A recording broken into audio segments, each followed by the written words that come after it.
ಶ್ರೀ ಕ್ಷೇತ್ರ ಧರ್ಮಸ್ಥಳ ಗ್ರಾಮಾಭಿವೃದ್ಧಿ ಯೋಜನೆ ತಾಲೂಕಿನ 92 ಜನ ನಿರ್ಗತಿಕರ ಕುಟುಂಬಕ್ಕೆ ಪ್ರತಿ ತಿಂಗಳು 1000ದಿಂದ 2000 ಮಾಸಾಶನ ಅವರ ಮನೆ ಬಾಗಿಲಿಗೆ ತಲುಪಿಸುವ ವ್ಯವಸ್ಥೆ ಮಾಡ್ತಾ ಇದೆ ಅಂತ ಯೋಜನೆಯ ತಾಲೂಕು ಯೋಜನಾಧಿಕಾರಿ ಪ್ರೇಮಾನಂದ ಎಲ್ಬಿ ಅವರು ತಿಳಿಸಿದರು.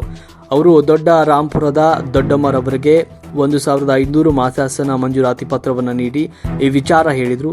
ಜನಮಂಗಳ ಕಾರ್ಯಕ್ರಮದ ಮೂಲಕ ವಿಕಲಚೇತನ ವ್ಯಕ್ತಿಗಳಿಗೆ ವೀಲ್ಚೇರ್, ವಾಕರ್, ವಾಟರ್ ಬೆಡ್ ಮುಂತಾದ ಸಲಕರಣೆಗಳನ್ನು ನೀಡುವ ಮೂಲಕ ಅವ್ರ ಜೊತೆ ಸದಾ ನಮ್ಮ ಸಂಸ್ಥೆ ಇರುತ್ತದೆ ಅಂತ ಹೇಳಿದರು. ಇನ್ನು ಸಂದರ್ಭದಲ್ಲಿ ಸಮುದಾಯದ ಅನೇಕ ಕಾರ್ಯಕ್ರಮಗಳಿಗೆ ಸಹಾಯಹಸ್ತವನ್ನು ಪೂಜ್ಯ ಧರ್ಮಾಧಿಕಾರಿಗಳು ನಿರಂತರವಾಗಿ ಮಾಡ್ತಿದ್ದಾರೆ ಅಂತ ಹೇಳಿದರು.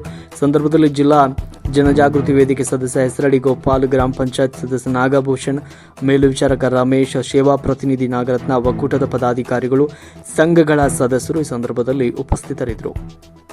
ವರದಿ ಶ್ರೀರಂಗ, ಚಿಕ್ಕನಾಯಕನಹಳ್ಳಿ.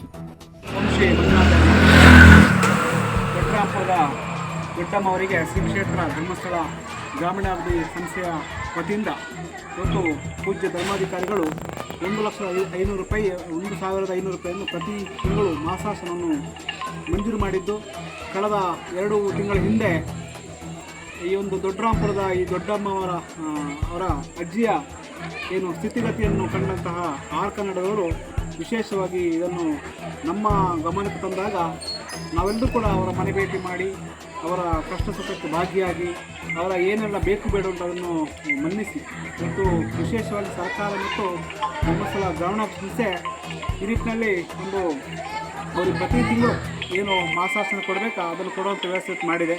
ಅದರೊಟ್ಟಿಗೆ ಸರ್ಕಾರದಿಂದ ಸಿಗುವಂಥ ಸೌಲಭ್ಯವನ್ನು ಕೂಡ ಈಗಾಗಲೇ ಅವರಿಗೆ ಒದಗಿಸುವಂಥ ಕೆಲಸ ಕೂಡ ಸ್ಥಳೀಯ ಸರ್ಕಾರಿ ಅಧಿಕಾರಿಗಳು ವ್ಯವಸ್ಥೆ ಮಾಡಿದ್ದಾರೆ.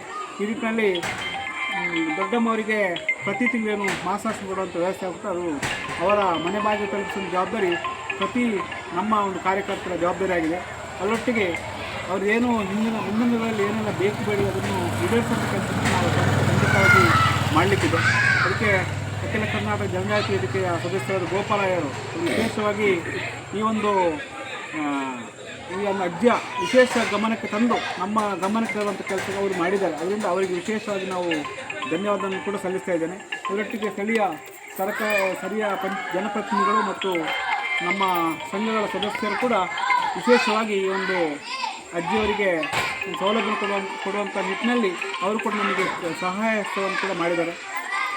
ಸರ್ಕಾರ ಮತ್ತು ಈಗ ಅಧಿಕಾರಿಗಳು ಏನು ಹೊತ್ತು ಈ ಹಂಚು ಇರ್ಬೋದು ಅಥವಾ ಶೀಟ್ ಇರ್ಬೋದು ಅಥವಾ ಮನೆಗೆ ಬೇಕಾದಂಥ ಅಡುಗೆ ಸೌಲಭ್ಯ ಇರ್ಬೋದು, ಗ್ಯಾಸ್ ಇರ್ಬೋದು, ಅದನ್ನೆಲ್ಲ ಸ್ಥಳೀಯ ಜನಪ್ರತಿನಿಧಿಗಳು ಮತ್ತು ಬೇರೆ ಬೇರೆ ಗಣ್ಯರು ಕೊಡುವಂಥ ವ್ಯವಸ್ಥೆ ಮಾಡಿದರೆ ಹೇಳುತ್ತಾ ವಿಶೇಷವಾಗಿ ಇದೊಂದು ಸರ್ಕಾರ ಯಾಕಂದರೆ ರಾಜ್ಯಾದ್ಯಂತ ಒಂದು ಗಮನ ಸೆಳೆದ ವಿಷಯ. ದೊಡ್ಡಮ್ಮವರಿಗೆ ಸುಮಾರು 15 ವರ್ಷಗಳಿಂದ ಏನು ಸೌಲಭ್ಯ ವಂಚಿತರಾದ ದೊಡ್ಡಮ್ಮವರಿಗೆ ಆರ್ ಕನ್ನಡದವರು ಇವತ್ತು ಏನು ವಿಶೇಷವಾಗಿ ಅವರನ್ನು ಗಮನಿಸಿ ಗುರುತಿಸಿ ಅವರಿಗೆ ಸೌಲಭ್ಯ ವಂಚಿತರಾದ ಅವರಿಗೆ ಕೊಡುವಂಥ ವ್ಯವಸ್ಥೆ ಮಾಡಿದಂಥದ್ದು ಖಂಡಿತವಾಗಿ ಆದರೂ ಶ್ಲಾಘನೀಯ ವಿಷಯ ಅಂತ ಹೇಳುತ್ತಾ ಮತ್ತೊಮ್ಮೆ ಧರ್ಮಾಧಿಕಾರಿಗಳ ಮತ್ತು ವಿಶೇಷವಾಗಿ ಮಂಜುನಾಥಸ್ವಾಮಿ ಅನುಗ್ರಹ ನಮ್ಮ ದೊಡ್ಡಮ್ಮವರಿಗಿರಲಿ, ಅವರ ಕುಟುಂಬಕ್ಕಿರಲಿ ಅಂತ ಹೇಳುತ್ತಾ ನನ್ನೆರಡು ಮಾತು ಮುಕ್ತಾಯ ಮಾಡ್ತೀನಿ.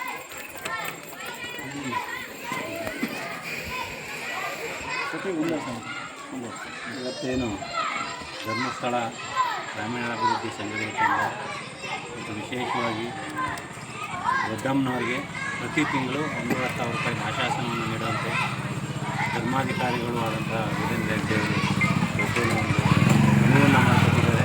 ಇವತ್ತು ದೊಡ್ಡರಾಂಪುರ ಚಿತ್ರ ಗ್ರಾಮ ಪಂಚಾಯತಿ ವ್ಯಾಪ್ತಿ ಬರೋರು ಅವರಿಗೆ ತುಂಬ ಧನ್ಯವಾದಗಳನ್ನ ಹೇಳಲಿಕ್ಕೆ ಇಷ್ಟಪಡ್ತೇನೆ. ಇವತ್ತು ಅವ್ರು ಮಾಡ್ತಿರ್ತಕ್ಕಂಥ ಇಡೀ ರಾಜ್ಯಾದ್ಯಂತ ಅಲ್ಲ, ಇಡೀ ಪ್ರಪಂಚಾದ್ಯಂತ ಎಲ್ಲ ತುಂಬ ಜನಗಳನ್ನ ಆರ್ಥಿಕವಾಗಿ ಮುಂದೆ ತರಬೇಕು ಅನ್ನೋ ಒಂದು ನಿಟ್ಟಿನಲ್ಲಿ ಇವತ್ತು ಧರ್ಮಸ್ಥಳ ಗ್ರಾಮಾಭಿವೃದ್ಧಿ ಸಂಘಗಳು ಕೆಲಸ ಮಾಡ್ತಿದ್ದಾವೆ. ಅದರಲ್ಲೂ ವಿಶೇಷವಾಗಿ ಇಂಥ ನೊಂದಂತಹ ಜನಗಳಿಗೆ ತಮ್ಮ ಕೈಲಾದಂತಹ ಆರ್ಥಿಕವಾಗಿರ್ಬೋದು ಅವ್ರಿಗೆ ಏನಾದರೂ ಅವಕಾಶನ ಅನುಕೂಲನ ಮಾಡಿಕೊಡ್ತಾ ಇರ್ತಕ್ಕಂಥದ್ದು ತುಂಬ ಶ್ಲಾಘನೀಯವಾದಂಥ ವಿಚಾರ. ಅದು ಇವತ್ತು ಹಿಂದೆ 2 ತಿಂಗಳ ಹಿಂದೆ ದೊಡ್ಡಮ್ಮನವರ ಪರಿಸ್ಥಿತಿ ಇದ್ದಿದ್ದೇ ಬೇರೆ, ಇವತ್ತಿರೋ ಪರಿಸ್ಥಿತಿನೇ ಬೇರೆ. ಈಗ ಸರ್ಕಾರದಿಂದ ಬರ್ತಕ್ಕಂಥ ಮಾಸಿಕ ಪಿಂಚಣಿ ಈಗಾಗಲೇ ಬಂದಿರ್ಬೋದು, 2 ತಿಂಗಳು ಅದು ಆರ್ಡ್ರ್ ಆದಮೇಲೆ 2 ತಿಂಗಳಾಗುತ್ತೆ. ಸಂಬಂಧಪಟ್ಟ ಬ್ಯಾಂಕಲ್ಲಿ ನೋಡಿದ್ರೆ ಬಂದಿರ್ಬೋದು. ಹಾಗೆ ಇದು ಪ್ಲಸ್ ಅದು ಸೇರಿದ್ರೆ ಅವರ ಜೀವನ ವ್ಯವಸ್ಥೆಗೆ ತುಂಬ ಅನುಕೂಲ ಆಗ್ತದೆ. ಮುಂದೆ ಅವರು ಯಾರ ಮೇಲೂ ಸಹ ಅವಲಂಬನೆ ಆಗೋದು ತಪ್ಪುತ್ತೆ. ಹಾಗಾಗಿ ಮುಂದಿನ ದಿನಗಳಲ್ಲಿ ಅವ್ರ ಜೀವನ ಚೆನ್ನಾಗಿರಲಿ. ತಾಯಿ ಈ ಗ್ರಾಮ ದೇವತೆ ನಾರಾಯಣ ದೇವಿ ಅವರಿಗೆ ಆಯಸ್ಸು ಆರೋಗ್ಯ ಎಲ್ಲರನ್ನೂ ಕೊಟ್ಟು ಕಾಪಾಡಲಿ ಅಂತ ಹೇಳ್ತಾ, ಮತ್ತು ಇಲ್ಲಿ ಬಂದಿರತಕ್ಕಂಥ ಎಲ್ಲ ಧರ್ಮಸ್ಥಳ ಗ್ರಾಮಾಭಿವೃದ್ಧಿ ಸಂಘದ ಪದಾಧಿಕಾರಿಗಳಿರ್ಬೋದು, ನಮ್ಮ ಅಖಿಲ ಕರ್ನಾಟಕ ಜಿಲ್ಲಾ ಜನಜಾಗೃತಿ ವೇದಿಕೆ ಇರ್ಬೋದು, ಇಲ್ಲ ನಮ್ಮ ಧರ್ಮಸ್ಥಳ ಸಂಘದ ಕಾರ್ಯಕರ್ತರಿರ್ಬೋದು.